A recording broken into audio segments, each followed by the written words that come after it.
I'm thrilled you are taking time out today to listen to me talk about a really riveting topic, segregation of duties. Um, I am a former accountant, a former auditor, actually, and so I understand the value and the need for segregation of duties as a key internal control. And that's why we've built a tool to help you analyze that and support your audit needs. Um, Bulk of our conversation is going to be going through what we built in our analyzer solution and showing you the value that it could potentially provide to your organization. Without further ado, I promised you that the next slide was going to be my favorite slide. And it's because it's all about me. There I am. Oh, you know what? I'm going to go back. Sorry. I want to call out something. This little ribbon here, we're celebrating 20 years. We've been in business at SpearMC over 20 years. It's amazing that that this organization has been here. Haven't changed our name. We've been around. I hope by now you've all heard of us. You've been to one of the over 500 presentations that we've done at user groups.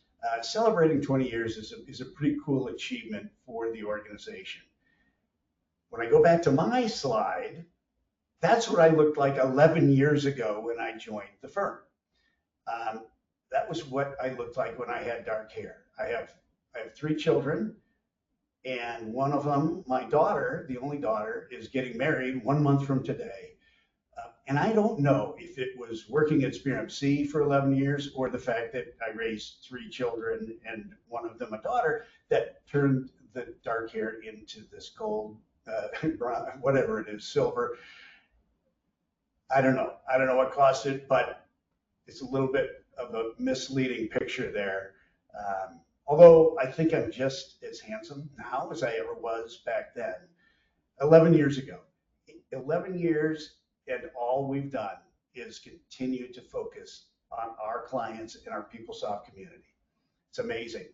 All 20 years of SpearMC's existence. I'm going to dwell on this slide just a little bit more because I promise you, if you, in fact, everybody write this down, randall.johnson@spearmc.com, and then open up your phone and create a contact. That's my cell, and I will answer. I will answer your texts. I'll answer your call as long as you promise not to try to sell me an extended warranty for my car. I will take your calls. I will answer your calls. I will return your calls. I will return your emails. Promise. So write that down. That's who you're contacting if you have any questions about anything that you see today. Clearly, you can put your questions in the question icon. Happy if you do that. But if you're shy, you don't want others to see your questions, go ahead and shoot those over to me and I will get back to you, okay? That is truly my cell phone. It's the only phone I use, and I'll answer your call or text. Okay, a little bit about SpearMC. I have to do it. If you've ever been in one of my presentations or any one of the 500, I forget, we've lost count of how many presentations we've done at the user groups over the years. You should know by now that SpearMC continues to focus on the PeopleSoft product line, Oracle's PeopleSoft product line, as we did 20 years ago. And it's served us well over these last 20 years. We're a known commodity out there and experts in PeopleSoft in just about any avenue you want to explore. We have expertise, and some of that is in products that relate to PeopleSoft, so chatbots or Oracle guided learning. These are solutions that we are expert in as they relate to the PeopleSoft product line. So Oracle Cloud Infrastructure, OCI, migrating to, that's Oracle, that's PeopleSoft, but you put your PeopleSoft in the cloud. You have it hosted. That's our focus, is getting your PeopleSoft into the cloud. And one of the reasons this center point here, Oracle PeopleSoft, is the center of the SpearMC universe, is because It's one of the most loyal customer bases out there. Um, our users that have been using PeopleSoft for as long as I've been at SpearMC, maybe 11 years, maybe even as long as SpearMC has existed, maybe even longer. You love it and you want to continue using it, and we don't blame you. We think it's the best product on the market. That's why we focus on this. PeopleSoft users tend to be aggregated in the industries that we serve: healthcare, higher ed, financial services, public sector. And if you think of those, think of them in service industries, right? Those are the types of industries that migrated towards the PeopleSoft product line and continue to happily use their PeopleSoft investment. We hope you're among the many that have been getting current and staying current. We have tools to help you do that. So, gosh, if you have any questions about anything other than SOD, you can use that same contact information and talk to me about anything you want, PeopleSoft related, or the Green Bay Packers. I will answer those questions as well. All right. It's not just SpearMC that loves SpearMC. Gartner loves SpearMC. They recognized our capabilities with PeopleSoft at multiple years in a row now, for what we are able to do with our customers, and in particular here, getting our customers from their on-premise data centers into Oracle Cloud Infrastructure. And so we're just thrilled to continually be recognized by Gartner for our PeopleSoft expertise. Don't listen to me, listen to them. They'll brag about us. We're SOC 2 Type 2 certified. This is table stakes for companies that want to do things like managed services and hosting support. We've had that designation now for a number of years and continue to get recertified annually. So happy to brag about that as well. I think I'm done talking about SpearMC and myself, although I can't promise I won't brag about myself throughout this presentation. I have no more personal slides that I can think of. Let's talk about why you're here, the topic at hand, which is segregation of duties as a key control. What does that mean? Well, every organization has internal controls that they have to claim are in place and can be audited. If you declare an internal control to be a key internal control, then it must be audited. And you need to be able to show evidence, Sarbanes-Oxley, all of those regulations that you are, in fact, maintaining those internal controls and have the ability to prove it, audit it. Okay, so when we talk about segregation of duties as a key internal control, it's systematic segregation of duties, which means the system is supposed to be built to enforce these key internal controls. You are building the system such that a single person cannot do two actions that should not coexist, as simply as I can put it. And in PeopleSoft and in most systems, that SOD control is governed by security, user security. Okay, so the user security that we're talking about here is within the PeopleSoft product. What can a specific user ID do based on their security profile? Okay, and so in order to understand that, I may be going down a little bit of a path that is way too familiar to you, but I think it bears kind of reminding everyone what the structure of PeopleSoft security is, so that you can understand how we've taken that and how we're applying it to our tool that analyzes whether or not your segregation of duties, as you've claimed, are in place, are actually in place with the user community that you have accessing the system. So let's talk about PeopleSoft security structure for a second here. At its most basic fundamental level, your security is granted at the page level, or you might have someone call it a panel. It's basically the screen that you're on, and your rights to interact with that screen and create or update transactions in the system. So that's page level access. Page in PeopleSoft is literally the screen or sub-screen that you can get to when you navigate or search or however you get to that page, save as a favorite. Once you're in that screen, what can you do? Okay, page level access at its most basic. And the process rights, let's talk about those. You've seen them. You all know what I'm talking about. It's add. I can add a new transaction to the table that stores the data that is represented by whatever I'm capturing on that particular page. So I have the ability to add new accounts payable vouchers, for example, or update. Okay, so maybe I don't have add, but I can go in and I can make changes to existing records in PeopleSoft. Add, or add update. Then there's update display, which is confusing because update display doesn't just give you display only, if that's what you select. It enables the ability to do display only. And that's a little bit of a nuance that I think I'll discuss that. Hold me to it, all right? Susan, remind me if I don't come back to display only. I promise, because I want to talk about one of the features that we recently delivered in our SOD analyzer. So add, update display, and the most offending process right is correct history. I know you all have probably had to acquiesce and give your users some level of correct history, but it's dangerous, and we all know that. It's dangerous because you are, with correct history rights, you are able to change transactions in the system on the effective date of that item without retaining the history of what it was that you changed.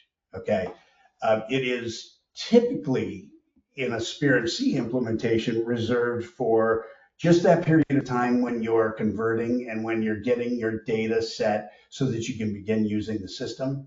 But I understand that there are some business processes in PeopleSoft and some tricky points where there are needs to assign correct history as a process right for certain users, okay?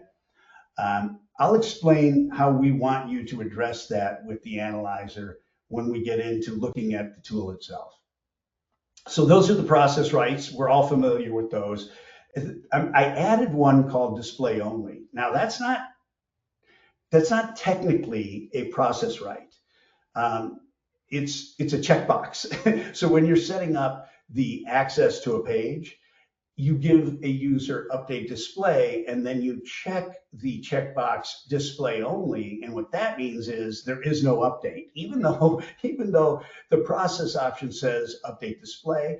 If my checkbox is display only, then it will only show me what's on that screen. And even though I went in a mode called update display, it's grayed out. I can see the data there, but I can't make any changes to it. I can't change and save. All right. That's how you display only. You have to give them update display access and then provide display only on the checkbox. All right. That's just the page level access. Let's talk about permission lists. What are permission lists? Well, permission lists then take pages that make sense and we group them together, and the series of pages that make sense from a business process perspective are combined into a permission list. Okay, and so going back to my example of display only, you might have a permission list that allows users with update access to update a page, and you might have a different permission list that has the same pages, but the display only flag checked. Okay, so you would have one permission list maybe named update vouchers and another that would be display only vouchers. I'm just theorizing on how you might have deployed your security setup. That's permission lists, and so you can create many permission lists, And you want to be cognizant when you're doing that, and I'm sure you all have done so, of not commingling pages that should not coexist because of your segregation of duties. In other words, your segregation of duties should be front and center when you're designing permission lists, so that in a permission list, you never introduce two pages that should not coexist. They should never be introduced in a permission list, okay? It can happen, I get it. And if it happens, our analyzer can help you find it. But that's the design, right? That's how everyone, when they start in their PeopleSoft implementation, planned out setting your permission lists with page access that was logical in the work that is responsible for those users, but also administered segregation of duties as well, okay? Once we have permission lists defined, then we have roles, okay? And a role is it's the next level in the security design.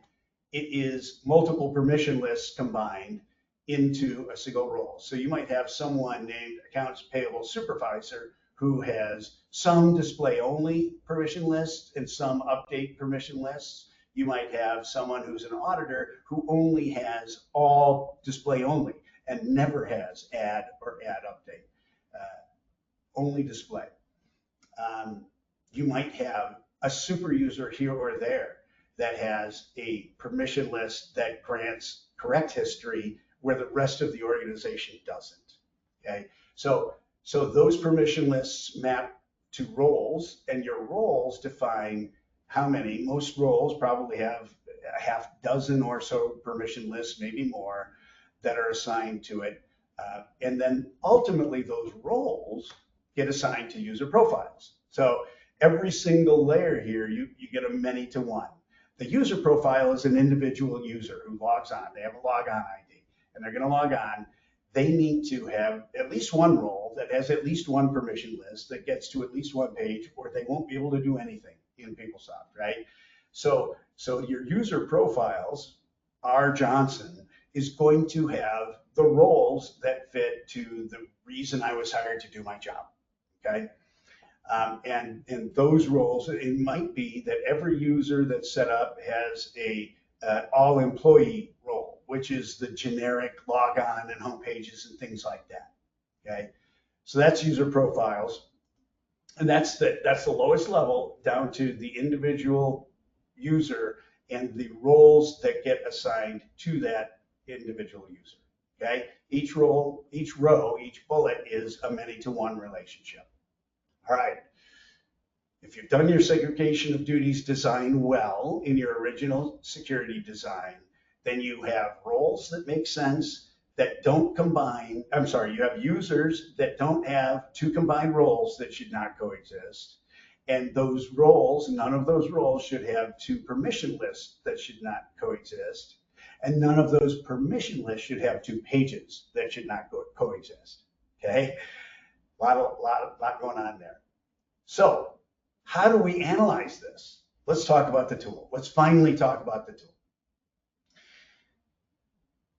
Oh, no, let's not. Let's talk about why segregation of duties conflicts get introduced. If you had that perfect system where you designed the perfect security, and you are one of those customers that have been around longer than I have at SpearMC, you've been on PeopleSoft for more than 11 years, maybe you've been on longer than SpearMC's been in existence, which is 20 years, but chances are that there's been a little bit of an erosion of your SOD controls over that period of time. And how and why? Well, when you're maintaining your permission lists, it's possible that Oracle in its releases came up with new pages, additional pages or subpages, and we maybe put those in permission lists that we shouldn't have, or we added it to too many permission lists, or we felt like we needed to create a different permission list, and that one trumped an older one and gave you update access instead of display. Okay, so as these new pages are introduced, and my gosh, think of the fluid pages that have come out, just about everything gets turned over in PeopleSoft from a page perspective, right? That component in PeopleSoft that you go to do something changes. It changes in every image. Perhaps you meant to create a display only permission list and you forgot to check the display only flag. It happens. It happens to everyone. Don't beat yourself up over it. We'll get over it. But if you forgot to click the display only, well, now we're in trouble because now you've given someone update access when they're only supposed to see a grayed out page. We'll catch it and we'll fix it. And then there's the good old user requests. Hey, you know what? I really need to be able to do this function, and Sally can do it, and Joe can do it, and I need that for my job. And so the squeaky wheel gets the grease, and we acquiesce, and we add pages to permission lists because that's the user's job. They're promising you that's what it is. And a security administrator might not be aware of which pages should not coexist and simply grants the access because it's been requested by a user. Happens all the time. Not just permissionless maintenance, but role maintenance. You could almost duplicate every bullet I just said, right? Where you've got new pages, you've got user requests, but there's also, and this is almost the user update and the role maintenance. A user changes jobs, okay, and instead of swapping out roles, the old roles should no longer be there. The new roles should be added. You might just create a new role for that user and say, look, all right, you can do all that plus now this, okay? And so we start to degrade the SOD controls that we have built so carefully in our original security design, okay?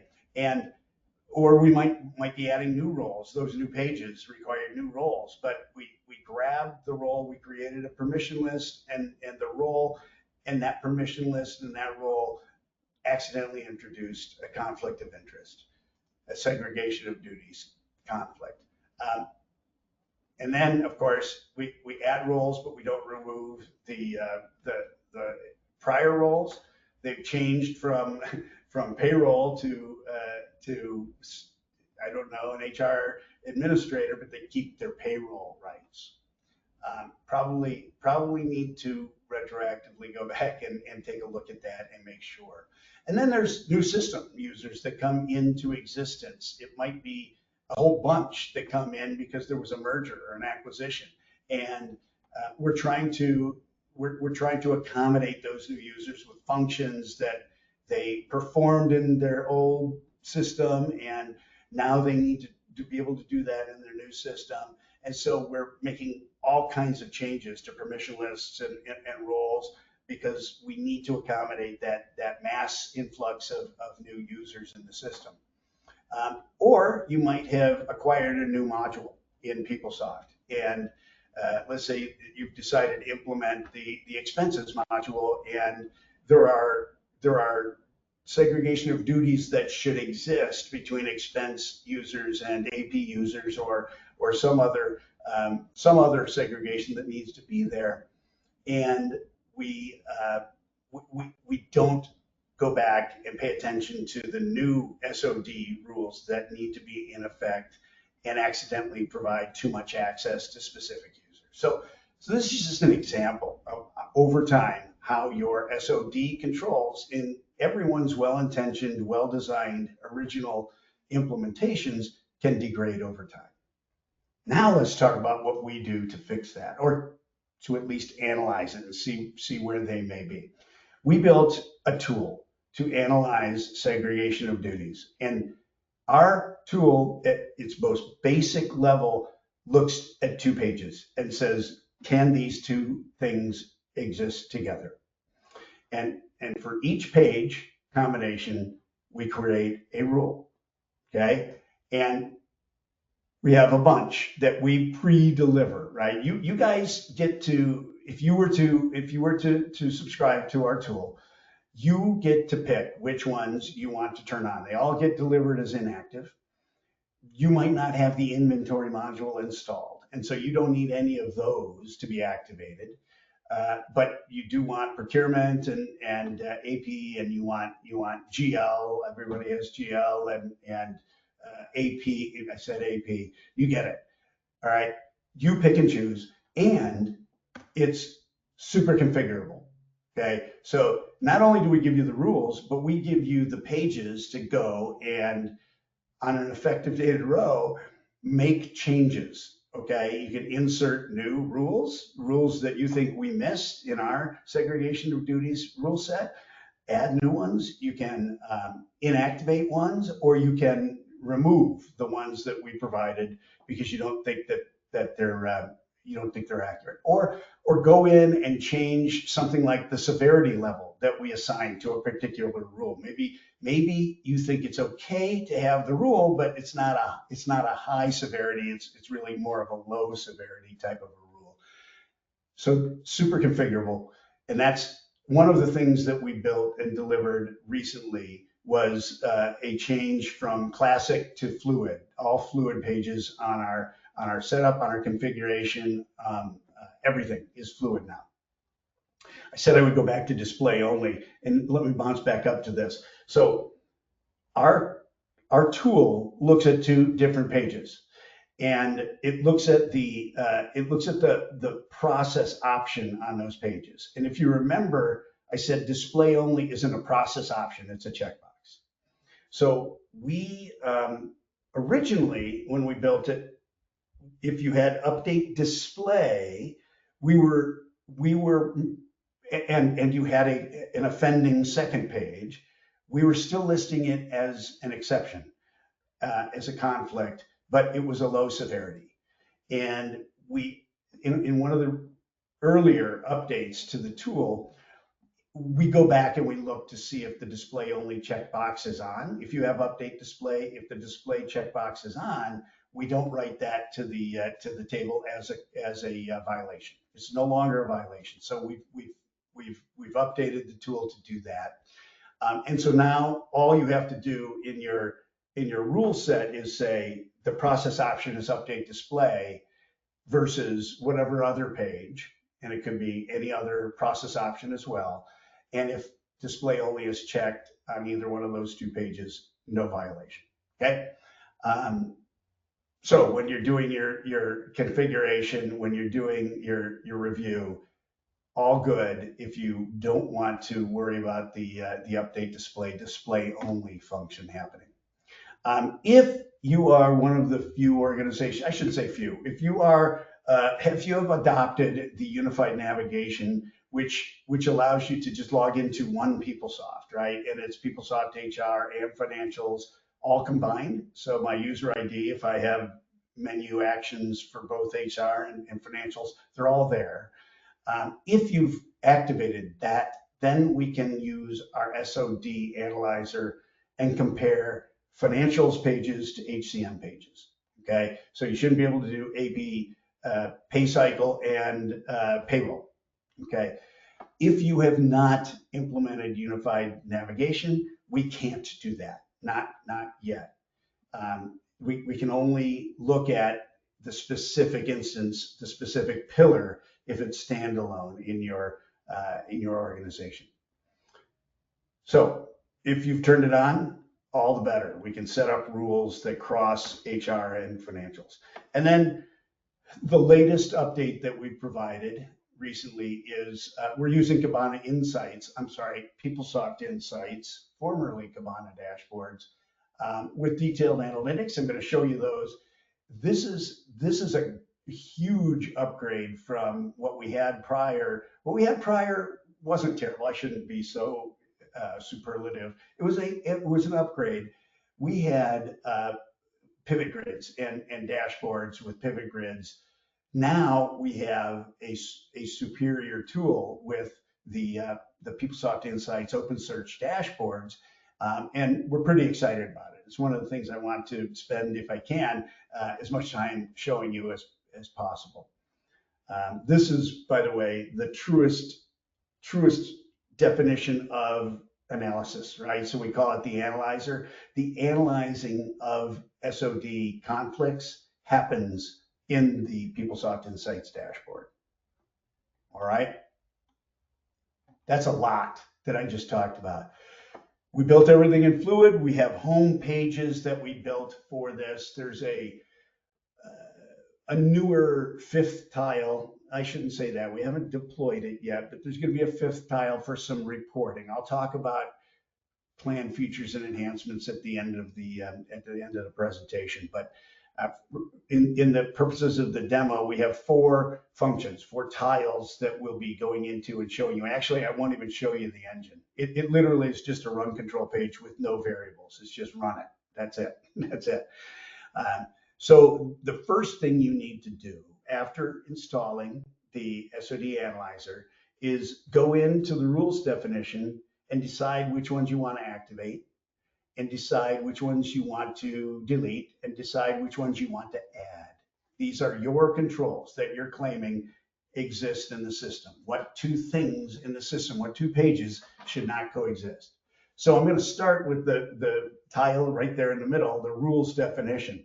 So as we go into the rules definition, we're going to see that it's also updated in Fluid. Right now, we have Fluid pages. I'm going to play the. I pre-recorded all of my demos just out of fear that it wouldn't be perfect. So I'm gonna hit the play button. We're going to go into the rules definition. I might pause from time to time. In fact, I'm going to right now. So all kinds of search options over here, like you've seen before when we're looking at drilling into the setup pages for this. We could filter down by product, or we can add new. Okay, we're going to go into an existing one, and I forget which one it is, AP or AR, and we're going to look at the rules that are out there. The way that AP, it is AP. All right, so let me pause again here. We're looking at AP rules, okay? That doesn't mean they all have to be AP versus AP. We can add rules that are and page 1 is accounts payable and page 2 is accounts receivable. Okay, we have those. We have them all over the place. So it's essentially, when we look at our module here, accounts payable, that's just module 1. That's the first module in our rule set as we're looking at page 1 versus page 2.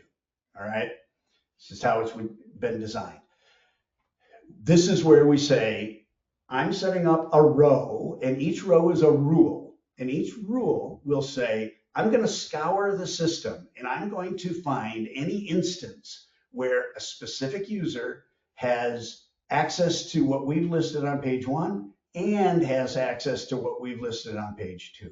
Okay, so in this case, we're saying maintain vendors. Okay, the ability to maintain vendors, and I don't know what to create. This is too short for me to see, but we'll see what page 2 looks like here. So what should I not be able to do? Maintain vendors. Oh, yeah, hold please. All right, maintain vendors with an access mode of correct history. For some reason, we got this as a medium severity. Okay, and if I have a user that has that access, and on the second page, they can create payments. So if I have those 2 particular functions with add access mode, it's going to flag as a violation. Okay. Now let's look at the second row here. If I have maintain vendors and whatever it was on page 1 for this row, update display and display only is not checked. In other words, I can update, then it's going to flag it as a violation. But if I have page 1 and supplier information and display only is checked, it does not flag it as a violation. Okay, so all good there. Different rows for each combination of access mode. So if you want to compare 2 pages and you want to say it shouldn't have add, it shouldn't have update, it shouldn't have any, you're going to create 1 row for each one of those. And the And the severity might be different for each one of those, okay? So you get to pick and choose the severity. And the severity, what that does is it gives you an ability to filter down and find the most egregious SOD conflicts, deal with those first, and then start working your way down the list to the least offending based on severity. That's why that has been built into the product. So, and by the way, let's see if I get there. Scroll over. Do I scroll to the right? Going back into another. Why am I all over the place on this one? Oh, I ended it. Let me go back. That was dumb of me. Where am I? I can't. Oh shoot! I can't show you. So here's where you add a new set of rules. We click add. We create the new ones, and off we go. But there's also the ability to. There's a plus over here. Promise. There's a plus and a minus. So if I want to get rid of one of my rows, I can add another row to this set of AP rules. I can remove ones that I don't like, but it is the rule set in its entirety that is either active or inactive. So you want your rule set to be as appropriate as you can. If you want to insert a new rule, our advice is you add an effective dated row. You add that rule as a row, and if you want to delete something, you do it that way, so that with effective dating, we can say, okay, as of a certain date, we can run this and see what our violations were. After we added a new module, we're going to have a bunch of new rows. We're going to have an effective dated row for that, and we can see if there are segregation of duties that have been introduced as of these new rules that we've inserted. Okay, so I think that's good for this. Done. I need to go to the next page. Okay. Oh, I started it over. So that was the rules definition. I went really fast, and I apologize. There's over 500. You set up a rule for any two-page combination that you want to have the system flag.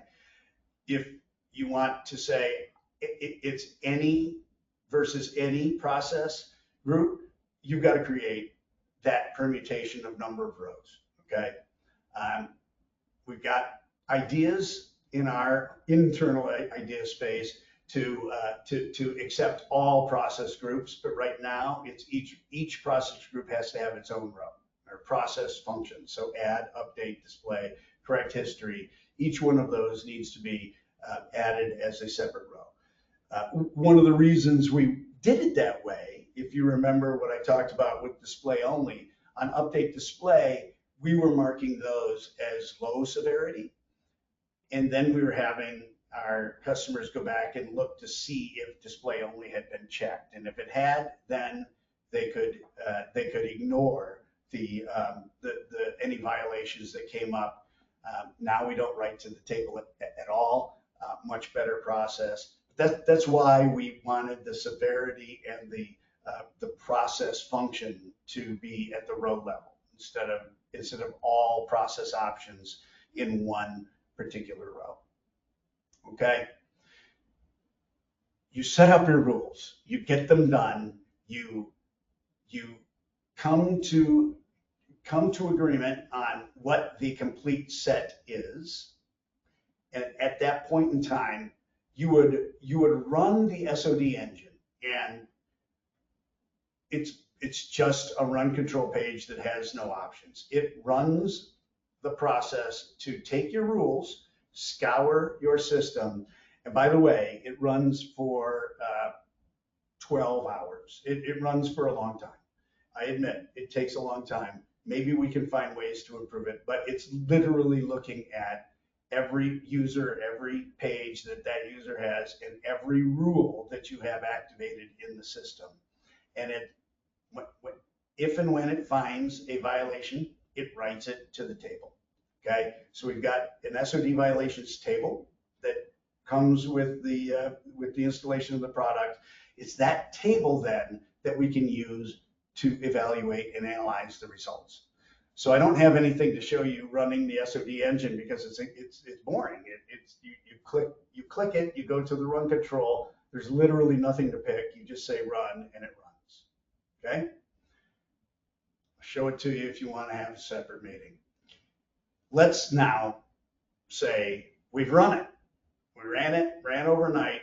At this stage, we have 22,636 SOD conflicts. Now, my Millie Babich, our CFO, is mad at me because in no world should you have that many segregation of duties conflicts, and I completely agree. I totally agree. Please understand that this is a demo database that I ran it in, and you're going to see why there are so many of those conflicts here when I get into the analysis.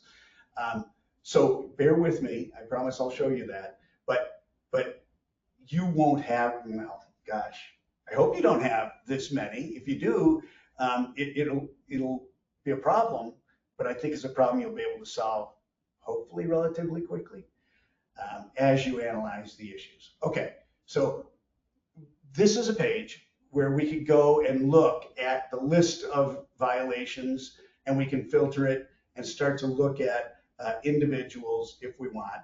This page was built and it's been converted into a fluid page before our PeopleSoft Insights page was built. Okay, so this supported our pivot grid dashboard and was an opportunity for users to go out and just filter down the way that they wanted to in a common PeopleSoft page that folks are used to. So I'll show you that really relatively quickly, and then we'll get into the Insights dashboard.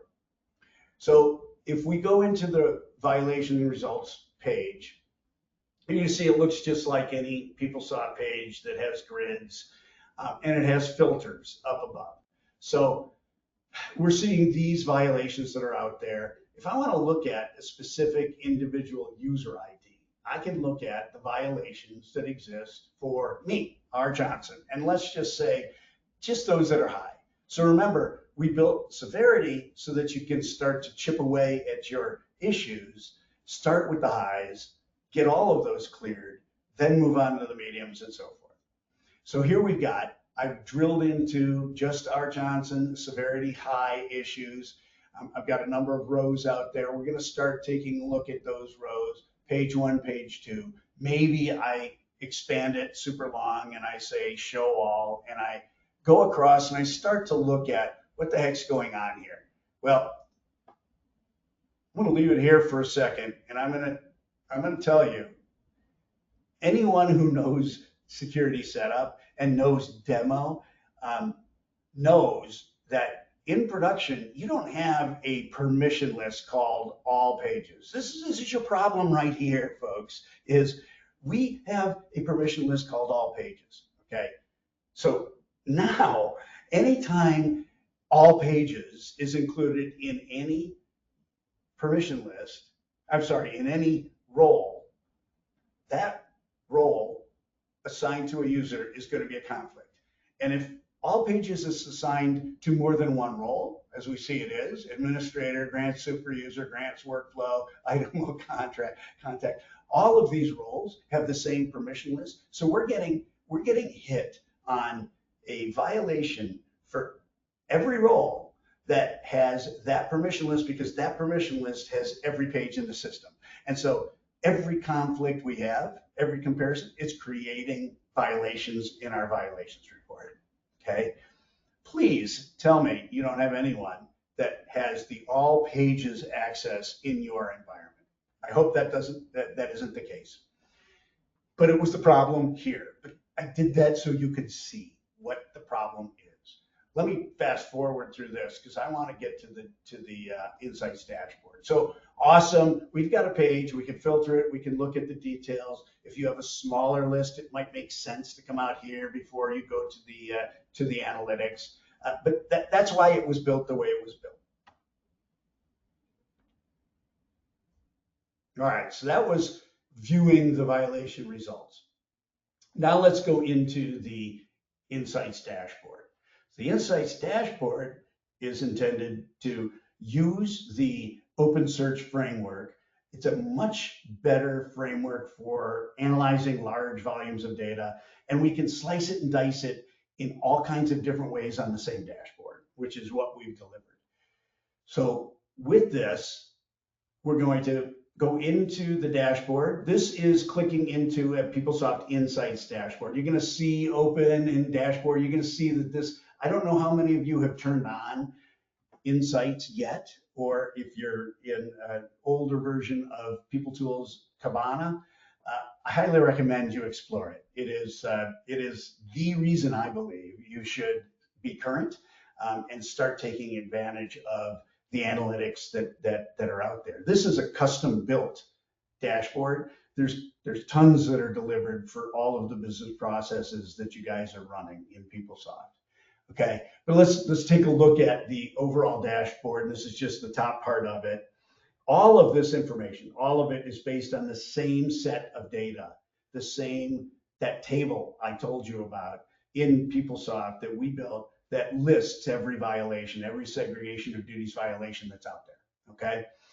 It just is, it's representing different things. Now, as I scour through this, I'm gonna cheat and jump to the end and say, look, there's one unique permission list that seems to be generating all of these conflicts, okay? Only one, there's one that's out there.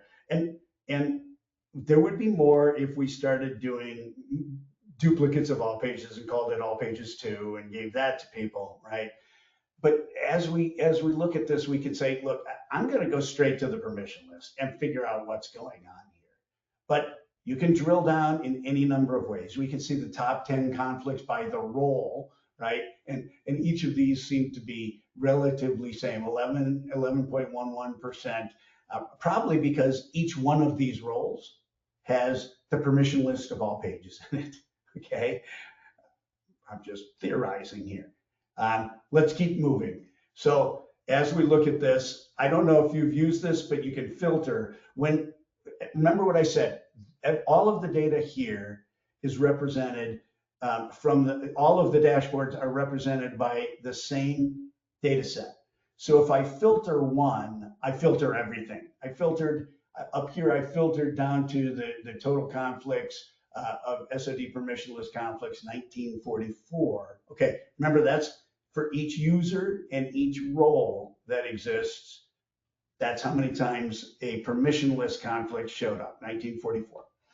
All right, and it's this exponent that's happening because of the all pages.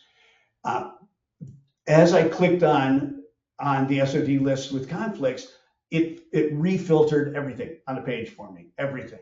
And so as we scroll down to the where's my mouse?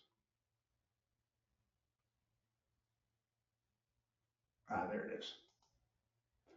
Right, as we scroll down, I'm going to look at, okay, look at these 4 users. You can't quite see it because my little pop-up is there, but this is Chandra Divanapu. This is Gary Dranikoski. This is Randall Johnson and VP1. And isn't it interesting that all 4 of these user IDs have the exact same number of conflicts at the exact same number of severities, okay?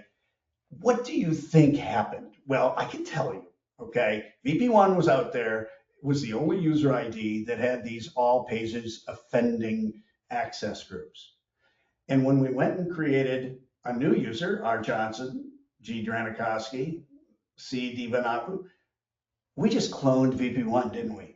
You can just tell, everything's the same.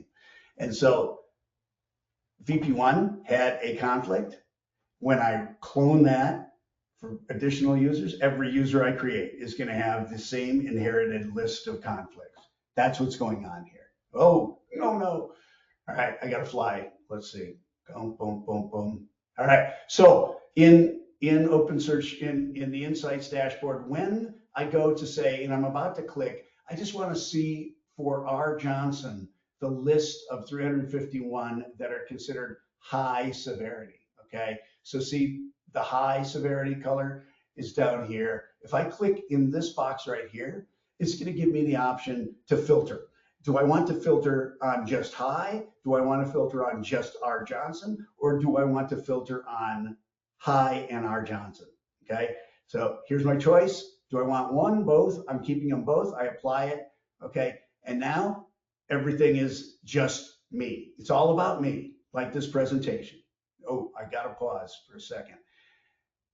All right, so we filtered down. In this case, we're saying, give me R. Johnson and give me the high severity issues that we've got going on. And when we did that, it gave me a reasonable list of values. All of the values are shown in the table below, or you can display that as a part of your dashboard. In this case, what we've done is we've given the users the ability to analyze the data, but also go out and fix it. Okay. The hyperlink here is intended for a security administrator to be able to realize we've got a bunch of offending actions here that are related to a permission list being in this role. So let's give them the ability to go straight to the update security pages. The hyperlink brings us there. We go to the permission list. Here it is, the offending page. We get rid of it. Okay, I can do it straight from the dashboard. And that is super important. The ability for your users to be able to take action from the analytics and do it immediately. Now, I know what you're thinking. You're thinking, Randy, what if a user who doesn't have the ability to update security clicks on that link? I hope you know the answer, but I'll tell you anyway. If I don't have security access to get to that, it's going to tell me that that page cannot be displayed. I don't have security access. The link's still going to be there, but it's PeopleSoft. It knows who I am, and it knows that I can't go and update a security. I think that was a role, and I can't remove a permission list. Okay, as we all know, I have all pages access, so I can do anything. But the idea is it's a super user who is a security administrator that's taking care of that action for you. Okay, there was something I wanted to actually show you. I hope it's not belaboring the point. Right here. One of our analytics is pretty cool. We look at the products, and so what you see here is an inner and an outer ring. And it's, okay, how many violations do I have that are a treasury and treasury? In other words, two functions in treasury that shouldn't coexist. Or AR and treasury that should not coexist. Or AR and AR, GL and AR. Okay, so you can see by product, where are my issues occurring? Do I have a lot of folks who have, it looks like I have a lot of AR functions where roles and issues coexist. Okay, wonderful ability to drill down. If I would have wanted to filter just on the AR violations, obviously clicking on that, I could do that as well. Oh man, I can't believe. Page down, page down.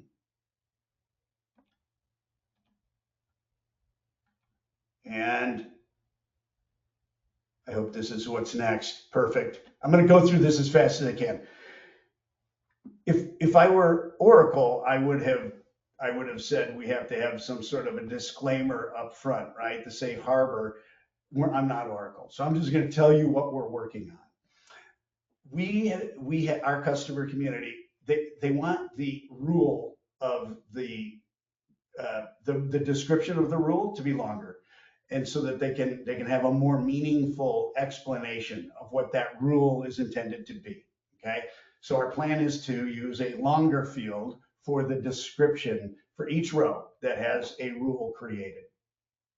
We're also going to insert a long Desker field so that we can type up much more detail. Like, for example, if there is some sort of mitigating control that can be only audited offline, it's a manual control, or whatever details you want to provide. at a very detailed level, we're going to create a very long description field that can be used for reporting purposes on the lines themselves.